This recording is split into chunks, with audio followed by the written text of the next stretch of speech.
it is very important to be creative. Because look at the map. This is the map that we are all familiar, right? But if I redraw the map according to creativity in people, the map becomes very different. Where is Vietnam? I thought Vietnam was a big country. Poof, disappeared. The countries like the United States, Europe, and Korea and Japan is huge now. So you are now faced with a choice, either to become the producers of creativity or the consumers of creativity. Consuming means you are using other people's creativity. Then you will always be behind. So you have to understand that that used to be a good student, studying hard, memorizing a lot of information, and studying every day and night as a good student. But now we have a better student. Is no longer a good student. Because I don't care how much she memorizes and how much she can analyze and how much she can calculate, she will always be behind artificial intelligence. So the better students are becoming the doctors. Better students are becoming the lawyers. And the better artificial intelligent students are becoming TV anchors. That is robot. So now robots are the doctors, lawyers, and TV announcers. They are taking over. They can memorize 1 million times better than the best students here. They can analyze and calculate 100 million times faster than you can. Guess which profession is the next profession that artificial intelligent robot will take over? Which one? Can you guess? Doctors, lawyers, all different jobs are taken away by robot. Which profession is the next one to go? Are you afraid? They are going to take away your job. Because already robot teachers is already happening. It's not a science fiction. It's not about long, long away. It's happening now. So you got to invest in things that robot artificial intelligence teachers cannot do. We all have to prepare for the future, which is now. Although I usually taught in college, I also was a teacher in junior high school. They are my students. Every time I see them, I get so angry, frustrated, and worried. And I used to wake them up, and I used to advise them. I did so many things so that they can learn better from me. But the next day, they sleep again. And my stress goes up and up and up. And that's why I lost my hair. So I decided, how can I make my students learn better? How they can become better students? So I went to the library and read books on education, books on psychology, books on counseling. I read many, many, many books. And they were wonderful, wonderful information. A book on attention. And it talks about the brain. Brain has many parts. And it talks about attention span and this and that. You teachers have a bad attention. I'm standing here talking about the brain, but you are all looking something else.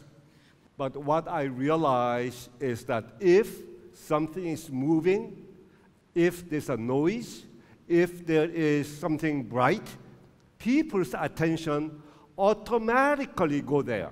So if I talk about theories and analysis, students are going to be focusing on me. They're not going to pay attention to me, but they're going to pay attention to something moving, sounding. What that means is that if there's a student sitting, and not paying attention to me, what is really happening is that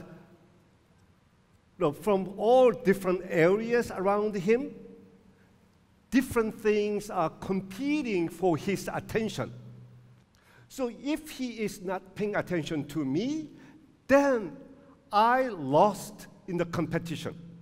So after a year, I realized that if a student is sleeping in the classroom, it's the teacher's fault because we lost in the competition of attention. Do you agree? But nowadays, students are sleeping before I start my lecture. Whose fault is it then? Whose? Teachers? It can't be teacher's fault because I didn't even start. So it's unfair. So whose fault is it? Whose? The previous teacher's fault. The previous teacher make him sleep, so I have no choice. I'm sure when teaching is very difficult, and it's a very difficult job, and I'm sure it's very correct that it is the students who are not good students. Sometimes their parents are horrible people. Sometimes the principal is the really bad person, right? Maybe it's the problem with the government, the lack of leadership. It might be all true. It might be all correct. But if we blame other people for our difficulties, I might be correct, but no change will take place, and everybody will lose. So although it's a problem that I did not create, I have to do what I can. If everybody think that way and do what each one can, students take care of what they can, the parents do what they can, teachers do what they can, the principals do what they can, the government leaders do what they can, then you will have huge change. If we want to change, then we have to have a good understanding of what I want to change. And I said that it is important to be creative. So we want to understand a little bit about creativity. Quý vị và các bạn đang xem buổi hội thảo Giáo viên của tương lai được tổ chức tại Trường Đại học Sư phạm Hà Nội 2 với sự tham dự của nhiều giáo viên và sinh viên ngành sư phạm trong và ngoài tỉnh Vĩnh Phúc. Giáo sư Peck Cho vừa chia sẻ về vai trò quan trọng của sự sáng tạo trong giáo dục, đặc biệt là trong giai đoạn hiện nay. Vậy làm thế nào để học sinh có thể sáng tạo? Mời quý vị và các bạn tiếp tục đón xem trong phần tiếp theo ngay sau đây.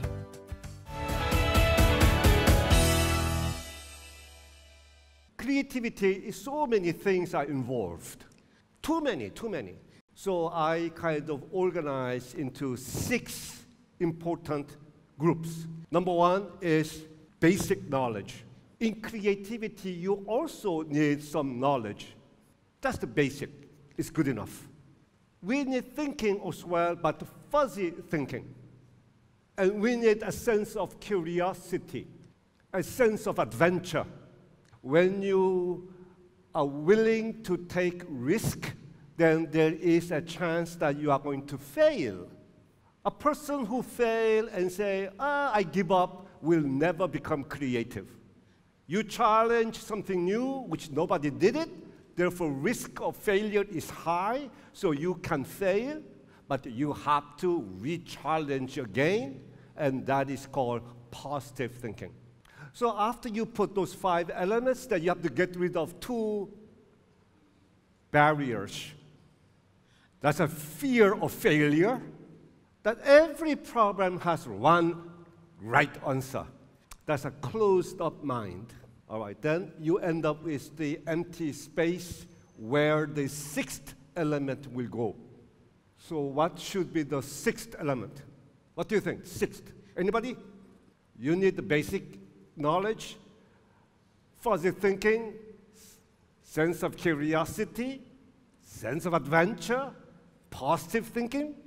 Next one. What's the next one? Final. That's good. That's good. Critical thinking, that's good. That's good. Anybody? Emotion. Excellent.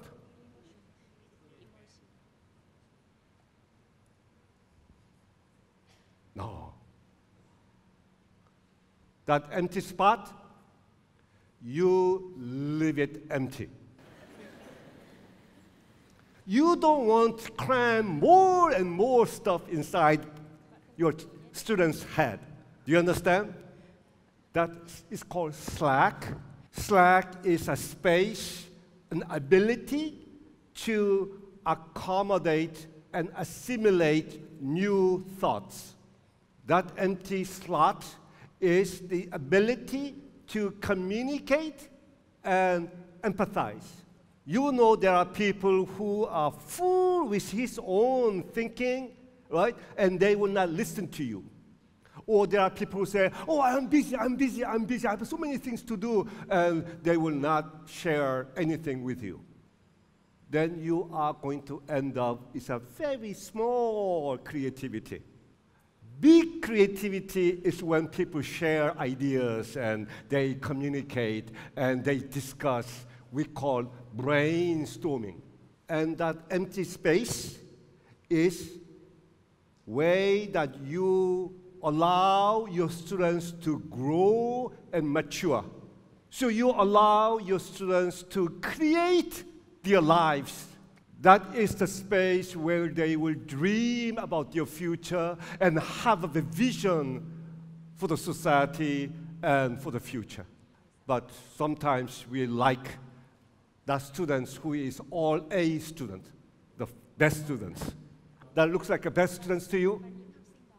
Who passes college entrance examination in the first place?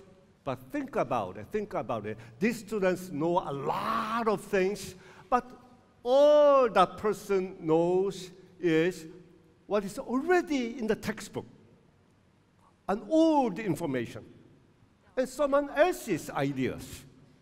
And I am paying money to receive them. I'm becoming a consumer. On the other side, being creative means that you are dealing with something new. Not other people's, but my own. And you learn to be productive.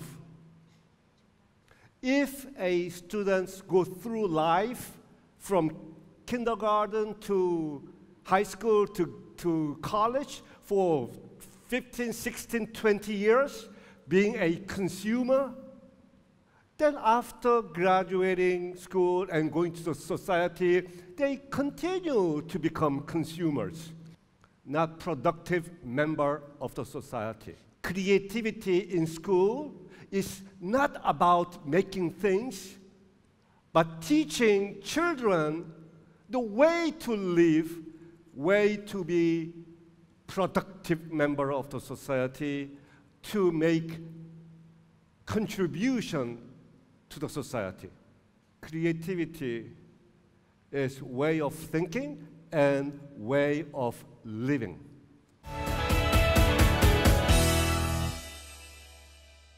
I used to teach in college engineering. So 30 years ago, I prepared the T-shirt for my students. This is a T-shirt that students are allowed to wear during final examination. It contains all the engineering and science formula that they need. How is it written? Upside down? No. You wear it, you look down, it's right side up. And I say, you don't have to memorize this. You can take a look at anything that you want. All my exams are open notes, open book, open everything. Students are allowed to bring their textbook, their notebook, whatever that they want to bring.